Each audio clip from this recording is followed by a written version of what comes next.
യേശുവിൻ്റെ എല്ലാവരും വിശ്വസിക്കും. ഇന്ന് വിഭൂതി തിരുനാൾ. പ്രാർത്ഥനയുടെയും പ്രായശ്ചിത്തിൻ്റെയും ഉപവാസത്തിൻ്റെയും വീണ്ടും ഒരു കാലം കൂടി സഭ നമുക്ക് വേണ്ടി നൽകിയിരിക്കും. ഇന്നത്തെ സുവിശേഷത്തിൽ നാം കാണുന്നത് ഇത് തന്നെയാണ്.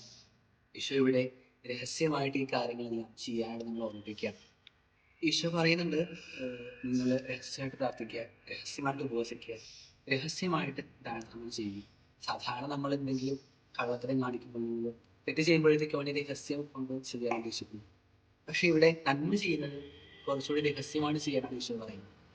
നമുക്കറിയാം, നമ്മൾ സ്നേഹിക്കുന്ന ആൾക്ക് എന്തെങ്കിലും ചെയ്തു കൊടുക്കുമ്പോഴത്തേക്കും നമ്മളത് പരസ്യമാക്കിയാൽ ആഗ്രഹിക്കുന്നത്. ഞാനായിരുന്നു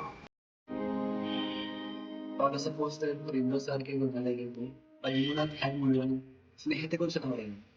അതിൽ പറയുന്നത് സ്നേഹം ആത്മപ്രശംസ ചെയ്യുന്നില്ല, സ്നേഹം അഹങ്കരിക്കുന്നില്ല, അസൂയപ്പെടുന്നില്ല, സ്നേഹം സകലത്തെ പ്രത്യാശിക്കുന്നു, സകലത്തെയും അതിജീവിക്കുന്നുണ്ട്. ഇത് തന്നെയാണ് ഈശോ പറയാൻ ആഗ്രഹിക്കുന്നത്. സ്നേഹത്തോടെ ചെയ്യുക. സ്നേഹത്തോടെ ചെയ്യുമ്പോഴത്തേക്കും അതിന് ഒരുപാട് രഹസ്യാത്മകതയുണ്ട്.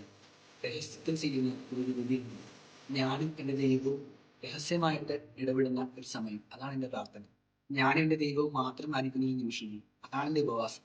ഞാൻ എൻ്റെ ദൈവത്തിന് മനസ്സറിഞ്ഞ് രഹസ്യത്തിൽ കൊടുക്കുന്ന ചില നന്മകൾ. അതാണ് എൻ്റെ ദാനധർമ്മം.